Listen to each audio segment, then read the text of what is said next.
Ei, você se interessa por testemunhos, palavra, fé, batalha espiritual, cura, libertação? Você também se interessa por lugares, templos?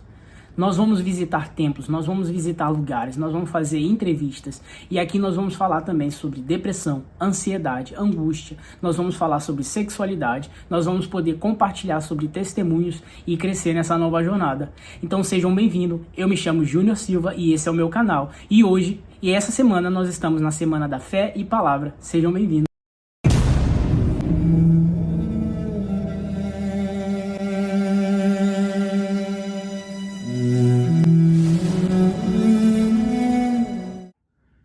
Fala galera, como vocês estão hoje? Como é que foi, como é que tá sendo a semana de vocês? Como é que tá sendo o dia de vocês? Eu não sei se você tá me ouvindo agora à noite ou se você tá me ouvindo agora pela manhã, dependendo se você tá no Brasil ou na Austrália. E hoje eu gostaria de falar com vocês sobre um assunto que vem mexendo comigo bastante, que é sobre fé e palavra. O que a gente temos feito com a nossa fé quando recebemos uma palavra de Deus ou quando nós recebemos um direcionamento de Deus? O que nós devemos fazer quando recebemos essa palavra?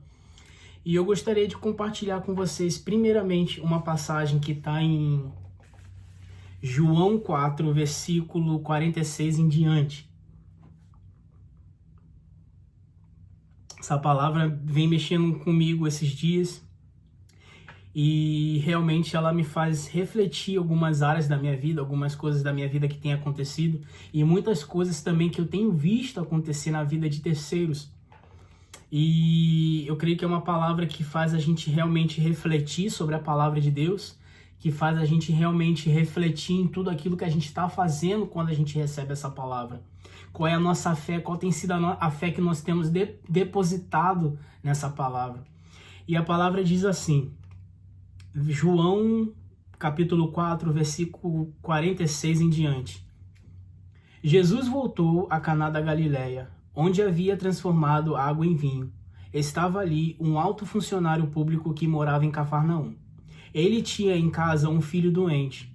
Quando ouviu dizer que Jesus tinha vindo da Judéia para a Galileia, foi pedir a ele que fosse a Cafarnaum e curasse o seu filho, que estava morrendo.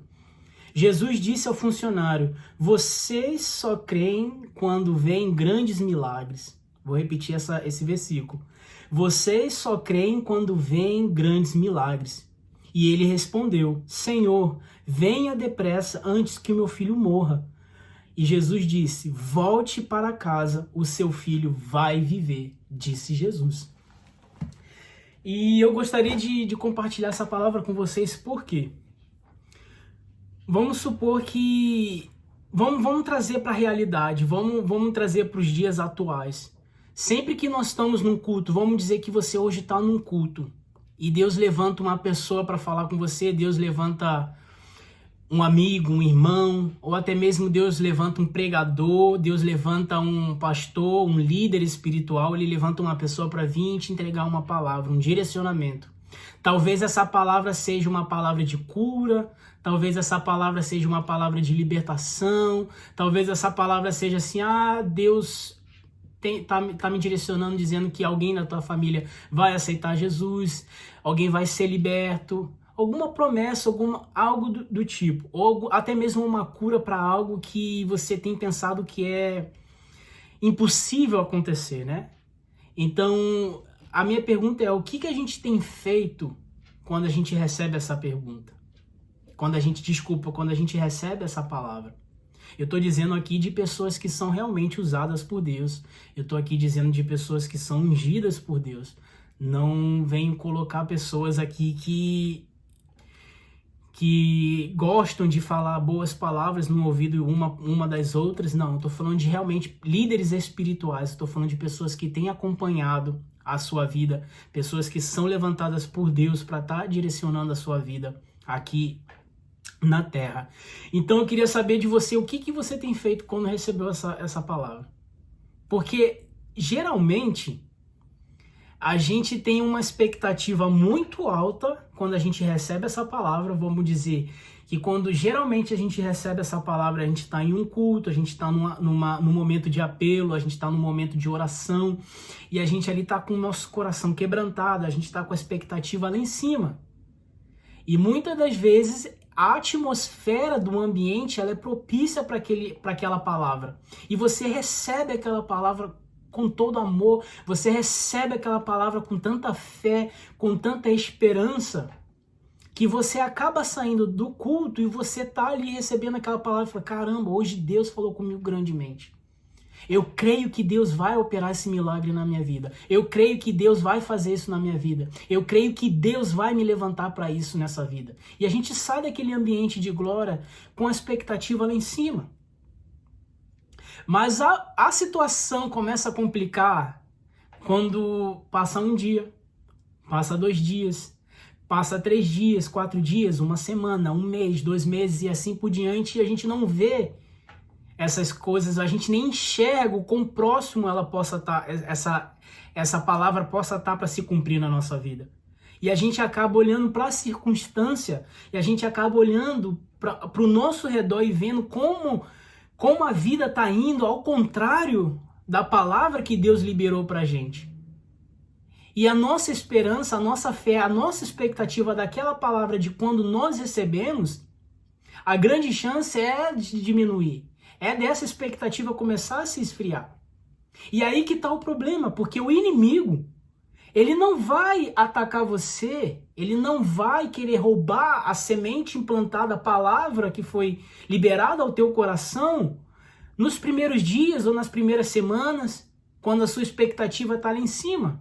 Ele é astuto, ele vai esperar você começar a ter as suas expectativas abaixando, ele vai começar a enxergar para você e ver que as suas expectativas estão esfriando, é aí que ele vai entrar. É aí que ele vai começar a fazer o ministério dele, que é roubar a semente que Deus liberou na tua vida. Porque quando Deus libera uma palavra para a nossa vida, para a sua vida, ele já está decretando no mundo espiritual que aquilo vai acontecer. Ele liberou, ele te deu aquela palavra. Vamos supor que ele falou que você vai ser curado de um câncer, ou você vai ser um pastor, ou você vai ser um pregador, você vai ser um missionário, ou você vai ser um profeta, seja lá qual for a palavra que Deus liberou para a tua vida. Quando ele libera, quando ele chega ao ponto de falar essa palavra, ele está declarando no mundo espiritual. Ele está te dando essa palavra, é tua. Você só precisa tomar posse dela e não olhar para as circunstâncias e viver viver em direção a essa palavra. Porque é a tua fé que vai capacitar você a receber o que Deus já liberou. E o inimigo ele vai tentar exatamente roubar essa semente, essa fé de você. E é aí que nós devemos permanecer na palavra. Veja bem, quando Jesus foi para o deserto, quando o Espírito Santo de Deus, quando Jesus foi cheio do Espírito Santo, ele foi para o deserto, quando ele estava sendo, antes dele ir para o deserto, quando ele estava sendo batizado pelo João Batista, qual foi a palavra que Deus liberou sobre a vida dele? Você é o meu filho amado, a quem eu tenho muito orgulho. Veja bem, essa foi a palavra que Deus Pai liberou sobre a vida de Jesus. Então Jesus larga vai para o deserto, o Espírito Santo conduz ele para o deserto, e ele passa lá 1 dia, 2 dias, 3 dias, 4 dias. No final, a palavra diz que quando ele já estava lá no finalzinho já, o diabo fez o quê? Veio tentar ele. O diabo veio tentar ele no momento que ele estava mais fraco. Então o inimigo veio para tentar ele. Qual foram as palavras que o inimigo usou para tentar tirar a palavra que Deus tinha liberado acima para Jesus? Se tu és o Filho de Deus, faça isso. E Jesus retruca ele com a palavra. Então, mais uma vez, o inimigo fala o quê? Se tu és, olha essa frase, se tu és o Filho de Deus, faça isso, isso, isso. E Jesus, mais uma vez, retruca ele com a palavra. Mais uma vez, o inimigo vai lá e fala, se tu és. Por que o diabo estava falando se tu és? Toda vez que ele vinha perturbar Jesus. Porque ele sabe a palavra que Deus liberou para Jesus lá no batismo, que foi a palavra que tu és o meu filho amado. Era a identidade de Jesus, a identidade de filho de Deus. E o diabo lá no deserto estava tentando roubar essa identidade, dizendo, se tu és mesmo filho de Deus, faça isso, isso, isso. Então é isso que o inimigo tenta fazer na nossa vida. Ele tenta roubar a nossa identidade, roubar a nossa fé, roubar a nossa semente, porque para isso ele veio, para matar, roubar e destruir. Assim diz a palavra. Então muitas das vezes que a gente sai dessa atmosfera de glória, a gente sai desse ambiente de glória, a gente crê nessa palavra que nós recebemos, nós passamos semanas crendo nessa palavra, mas quando a gente não consegue enxergar essa palavra acontecendo na nossa vida por devido à nossa circunstância, a gente é propício a deixar a nossa fé esfriar. E é aí que o inimigo vai entrar. O inimigo vai entrar para roubar a palavra que Deus liberou para a tua vida. E ele vai tentar tirar de você a semente que Deus, que o instrumento de Deus que Deus usou na terra para semear na tua vida, ele vai tentar roubar essa semente. E é aí que mora o perigo. E muitas das vezes as pessoas largam a fé, largam Deus, até culpam a Deus por isso, mas elas não sabem que foram realmente o fruto das atitudes dela que fizeram ela perder ou entardecer a palavra que Deus liberou para a vida dela. Porque quando Deus, repito mais uma vez, quando Deus libera uma palavra sobre a tua vida, ele está decretando no mundo espiritual que aquilo vai acontecer, que ele já te concebeu a bênção. Mas você precisa andar em fé e caminhar para receber essa palavra, para que ela venha se cumprir, mesmo que as circunstâncias não digam ou não são propícias para que essa palavra aconteça. Você precisa permanecer, porque a fé vai te capacitar a receber o que já foi decretado por Deus sobre a tua vida. Então não deixe o inimigo te enganar, meus irmãos. Não deixe a tua fé esfriar. Permaneça firme, porque muitas das vezes a gente vai andar contra a maré. Muitas das vezes a gente vai andar em circunstâncias que a gente não vai conseguir enxergar o nosso propósito adiante de nós. Mas tenha fé, porque a palavra também diz que ele não é filho do homem para que... Ele não mente, ele não é homem para que minta e nem filho do homem para que se arrependa. Mais uma vez eu vou repetir para que essa palavra fique bem encravada no teu coração. Quando Deus liberar algo sobre a tua vida, ele já decretou no mundo espiritual que aquilo vai acontecer. Corra para receber a tua palavra, mas em obediência. Porque sem obediência, a palavra não se cumpre. Não há cumprimento de palavra sem... Perdão, não há cumprimento de palavra sem renúncia. Sem renúncia não há cumprimento de palavra. Nós precisamos renunciar. Nós precisamos viver em obediência para que tudo que Deus liberou para a nossa vida se cumpra. E eu vou trazer mais um exemplo para você. Vamos supor que um pai ele compra um carro para o filho. Vamos supor que o pai comprou um carro para o filho. Porém, esse filho, ele tá com 17 anos, faltando um mês e meio, 2 meses para completar 18 anos.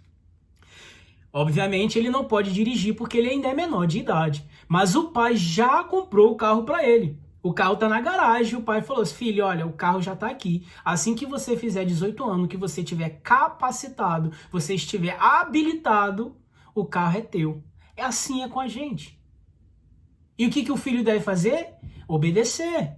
Não deve pegar o carro escondido, não deve pegar a chave do carro escondido e sair por aí andando. Isso é desobediência.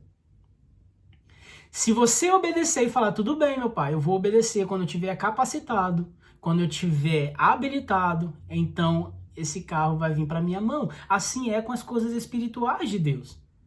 Deus libera coisas para nossas vidas, já está decretado. Quando ele liberou, já está decretado. Mas nós precisamos estar apto e habilitado a receber essas palavras, essas promessas. Então, essa mensagem é para que você possa realmente andar em fé, para que você possa viver de fé e não de vista, para que você não venha olhar para as circunstâncias. Eu não estou aqui dizendo para você não temer ou Ou não se preocupar, porque a gente se preocupa, nós somos humanos. Deus sabe que nós temos a nossa mente muito limitada. E nós sim nos preocupamos com as circunstâncias da vida e devemos nos preocupar e nos precaver também. Mas que a gente venha realmente entregar e depositar a Deus tudo aquilo, toda a nossa fé e esperança. E crer que Ele é fiel para cumprir toda a palavra que Ele libera para a nossa vida. Essa é a mensagem que eu tenho para você. Eu espero que eu tenha te abençoado. Eu declaro sobre a sua vida uma porção dobrada de fé. Uma boa noite. Fica comigo. Amém.